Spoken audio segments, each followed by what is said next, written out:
وہ یہ کہہ رہے کہ یہاں سے چلے جائیں کہ دیر ہو یہاں مجھے چھوڑ دو، یہاں ایسی باتیں بس. ان للہ و انا الیہ راجعون. گھر میں گھر والی کا دل نہیں لگے گا تو کس کا دل لگے گا یار. ایک کام کرو، سب سے پہلے تو لا حول ولا قوت الا باللہ یہاں تک یہ پڑھنا شروع کرو، یہ تمہاری طبیعت کو بحال کرے گا انشاءاللہ. اور اس کے بعد غصے کے لیے خاص طور پہ یا سلام یا مومن یا اللہ، یا سلام یا مومن یا اللہ یہ پڑھا کرو. اور تیسری چیز جو ہے وہ آیت کریمہ پڑھا کرو، اور تینوں چیزیں خود بھی پڑھو اور اپنی بیگم سے کہو وہ بھی پڑھے. بیگم نے باز نہیں آنا اپنی طبیعت سے، تمہارے میں ٹھہراؤ انشاءاللہ تعالیٰ ضرور آئے گا، لیکن یہ تینوں چیزیں پڑھتے رہنا. جی فیصلہ آباد، السلام علیکم. میں ان کو کہوں گا جی ایک چیز کہ یہ وضو کی حالت میں رہنے کی کوشش کریں. سب کو رہنا چاہیے، سب کو رہنا چاہیے. خاص طور پہ اس بندے کو جو غصہ آ رہا ہے تو غصہ شیطان کی طرف سے ہے. اللہ کے رسول صلی اللہ علیہ وسلم فرماتے ہیں کہ لا تغضب، غصہ نہ کیجیے.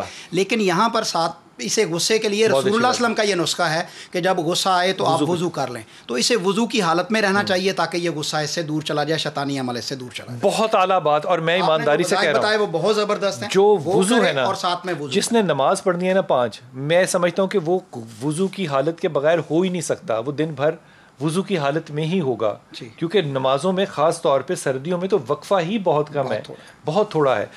فیصلہ آباد، السلام علیکم بیٹا. وعلیکم السلام. جی میرا بتائیں. جی بھائی میرا مسئلہ یہ ہے کہ میرے پاس نا 2 مرلے کا گھر ہے، چھوٹا سا گھر ہے. میرا اپنا شوہر کا چھوڑا ہوا ہے، میں بیوہ بھی ہوں اور میں بے اولاد بھی ہوں. اچھا. تو اس کا بڑا مسئلہ بنا ہوا ہے میرے لیے. تو اس کے بہن بھائی تو کہتے ہیں کہ ہمیں نہیں چاہیے کچھ بھی. میرے بہن بھائی میرے ساتھ دشمنی تو اس طرح اترے ہوئے ہیں نا، تو انہوں نے مجھے بالکل ہی چھوڑا ہوا ہے، مرنا جینا ختم کیا ہوا ہے. گھر تمہارے پاس ہے، تمہارے نام پر ہے؟ میرے نام پر ہے بھائی. تو پھر مسئلہ کیا ہے؟ مسئلہ وہ کہتے ہیں کہ ابھی ہمیں دے دو، سیل کر کے ہمیں جو کچھ بھی دینا ہے ابھی دے دو ہمیں. تمہارے بہن بھائی کہتے ہیں؟ میرے بہن بھائی کہتے ہیں. میں آپ سے یہ نہیں، ان کا اس پہ کیا حق ہے؟ تمہارے شوہر کا گھر ہے، تمہیں اس نے دے دیا، وہ تمہارے بہن بھائیوں کا اس سے کیا تعلق؟ بھائی یہی تو مجھے نہیں سمجھ آتی کہ میں نے ان کے ساتھ کوئی برا سلوک بھی نہیں کیا. نہیں، تم برا سلوک کرو نہ کرو، ان کا اس سے تعلق کیا ہے؟ تمہیں نے یہ بات سنجیدہ لے کیوں لی؟ بھائی میں اکیلی رہتی ہوں تو میرے پاس سارا دن یہ سوچیں ہی ہوتی ہیں میں کیا کروں. اچھا، میں تنہا رہتی ہوں. اس دیکھو، نہ شریعت کے اندر، نہ قانون کے اندر، نہ اخلاق کے اندر، نہ کسی بھی صورت کے اندر تمہارے بہن بھائیوں کا تمہارے شوہر کی دی ہوئی پراپرٹی میں ان کا حق نہیں ہے. تم ان کو اتنا زیادہ کیوں توفیق کی فوقیت کیوں دے رہی ہو کہ انہوں نے یہ کہا وہ یہ کہتے ہیں؟ تمہیں کیا ٹینشن ہے؟ وہ جس مرضی عدالت میں جائیں، جس مرضی قانون کو کھنگال لیں، جس مرضی مفتی کے پاس چلے جائیں، ان کا حق نہیں ہے. تمہیں پریشانی کیوں ہے اس میں؟ بھائی پریشانی تو ہے نا کہ میں انہیں کے محلے میں رہتی ہوں، تو جب بہن بھائی چھوڑ دیتے ہیں تو دائیں بائیں کے گھر جو ہیں وہ بھی اچھا سلوک نہیں کرتے. وہ کہتے ہیں جب یہ کون سا اصول ہے بہن بھائی چھوڑ دیتے ہیں تو محلے والے اچھا اصول نہیں کرتے؟ میرا کوئی بہن، میرا کوئی بھائی میرے ساتھ نہیں رہتا، اس کے باوجود محلہ جو ہے وہ سارا الحمدللہ میرے ساتھ، اور میں اپنے سارے محلے کے ساتھ ہوں. یہ آپ کا ذاتی تعلق ہے. حضور اقدس جب کوئی نبی کے پاس آتا ہے اور نبی صلی اللہ علیہ وسلم کو دعا کے لیے کہتا ہے، اور وہ بات بھی ویسے کرتا ہے جیسے کہ وہ مرغی والی عورت ہے. اس میں مرغی کے اوپر پتہ کیوں زور دے رہا ہوں کہ جن کو مرغی نہیں ہے وہ بھی اتنی عقل مندانہ بات نہیں کرتے. مانگنے کا ایک طریقہ ہے نا، انداز ہے کہ آپ جھولی کیسے پھیلاتے ہیں. اس پہ ذرا 2 جملے فرمائیے کہ رسول سے مانگنا کیسے چاہیے. پہلی بات، قرآن مجید نے اس میں رہنمائی فرمائی ہے کہ جب بھی رسول کریم صلی اللہ علیہ وسلم کی بارگاہ میں آنا ہے تو آنے سے پہلے صدقہ دے کے آنا ہے، اپنے گناہوں کا استغفار کر کے آنا ہے. نہیں، یہ جملہ پھر سے کہیے. جب رسول کی بارگاہ میں جانا ہے، رسول کریم صلی اللہ علیہ وسلم کی بارگاہ میں آنا ہے تو آنے سے پہلے صدقہ دے کے آنا ہے تاکہ اللہ کی نوازش اور محبت اور زیادہ آپ کے قریب ہو جائے. اور پھر رسول اللہ صلی اللہ علیہ وسلم کا مقام اور ویلیو جو ہے وہ بھی آپ کو پتا ہو کہ میں کس کی بارگاہ میں جا رہا ہوں. اور پھر آپ نے استغفار بھی کرنا ہے، اپنے گناہوں کا استغفار کرنا ہے. استغفار ایک مکمل عبادت ہے. جی، مکمل عبادت ہے. اور پھر ساتھ میں جب آپ نے رسول کریم صلی اللہ علیہ وسلم کی بارگاہ میں جانا ہے تو آپ کی آواز بھی بالکل پست ہونی چاہیے. اور اس سے اگلی بات یہ ہے کہ آپ نے جب رسول کریم صلی اللہ علیہ وسلم کی بارگاہ میں جانا ہے تو نگاہیں جھکی ہوئی ہوں. میں دین کا طالب علم ہوں، میں نے بڑی کوشش کی اللہ کے رسول صلی اللہ علیہ وسلم کی چہرہ مبارک کا حسن پڑھنے کی کہ صحابہ کرام بتائیں کہ کس طرح تھا. مجھے کسی صحابی کا یہ مقام نہیں ملتا کہ اس نے چہرہ اپنی آنکھیں اٹھا کے آپ کے چہرہ اقدس کی زیارت کی ہو اور اس طرح دیکھ کے اس نے بتایا ہو یہ سوائے وہ ایک اماں کے جو ایک جھونپڑی میں رہتی تھی اور اس نے وہ جو منظر کھینچا ہے نا وہ تمام صحابہ نے بیان کیا ہے. اللہ کے نبی صلی اللہ علیہ وسلم کی بارگاہ میں آنا کوئی چھوٹی سی بات نہیں تھی, یہ بہت بڑے اعزاز کی بات تھی اور پھر ادب کی بات تھی. اس میں صحابہ کرام جو ہیں اللہ نے ان کے دلوں کو پہچان لیا, ان کے دلوں کے اندر تقویٰ رکھ دیا اور انہوں نے اس چیز کو پورا کرنے کی محبت کا جو کوشش کی اسلوب ہے نا, وہاں پہ ایک روایت آپ کو عرض کرتا ہوں کہ کہا کہ جس طرح کی محبت صحابہ میرے ساتھ کرتے ہیں, اگر آنے والے مسلمان ان کو دیکھ لیں تو غیر مسلمان سمجھیں, اور اگر ان صحابہ کو کہا کہ تم ان کو دیکھ لو تو تم ان کو غیر مسلمان سمجھو. ہم آج جو ہیں اس محبت کو جو وہ صحابی رسول کے ساتھ کرتے تھے ہم اس کو کرتے ہوئے شرماتے ہیں. مجھے لگتا ہے آپ صحیح کہہ رہے ہیں, لیکن ایسی ذات کہاں سے لائیں بھائی, ایسی ذات لائیں کہاں سے؟ کائنات کی ہستی اس سے چلی گئی. آپ کے بال حجۃ الوداع کے موقع پر جب آپ نے حج سے وہ بال کٹوانا شروع کیے تو صحابہ کرام جمع غفیر اکٹھا ہو گیا, لوگوں نے بانٹ لیے. کس لیے؟ کہا جی یہ تبرک لے رہے ہیں, ہمارے پاس رہے گا, اور آج تک موجود ہیں جی اور بڑھتے ہیں, وہ بھی ہیں. اور صحابہ کرام نے پھر کچھ نے اپنے وصیت کی کہ جب ہم فوت ہوں تو ہماری آنکھوں پہ رکھ دیا جائے, ہمارے ساتھ قبر میں دفنا دیا جائے تاکہ ہمیں جو ہے وہ قبر کی تنگی نہ ہو, قبر کا عذاب نہ ہو. کیا بات ہے, بہت شکریہ, بہت شکریہ تمام دوستوں سے. یہ جو محبت کی باتیں نا, اس پہ ایک اللہ کی محبت کا تذکرہ آپ سے کر دوں. جب اللہ فرما رہے ہیں نا کہ جانے کا یہ پروٹوکول, یہ پروٹوکول ہے میرے رسول کا صلی اللہ علیہ وسلم کا کہ آپ نے پہلے صدقہ دینا ہے, آواز کو نیچے رکھنا ہے, یہ کرنا ہے, وہ لیکن اللہ نے یہ بات ختم نہیں کی. اگر ایسا نہیں کرو گے تو اللہ نے پتہ کیا کیا چیز ہے, تمہاری نمازیں, تمہارے روزے, تمہاری زکاتیں منہ پہ. اس سے زیادہ حقیر کیا بات کسی کے لیے ہو سکتی ہے کہ وہ پڑھتا نمازیں ہو اور اللہ کہے میں منہ پہ ماروں گا تمہارے, یہ روزے رکھتا منہ پہ ماروں گا. کیوں؟ اس پہ کوئی عمل نہیں ہے, صرف تمہارا جو پروٹوکول تھا میرے رسول پاک صلی اللہ علیہ وسلم کے لیے, تم نے اس پروٹوکول کو فالو نہیں کیا. اللہ ہمیں توفیق دے کہ محبت کے ساتھ ہم ادب رسول بھی کریں انشاءاللہ.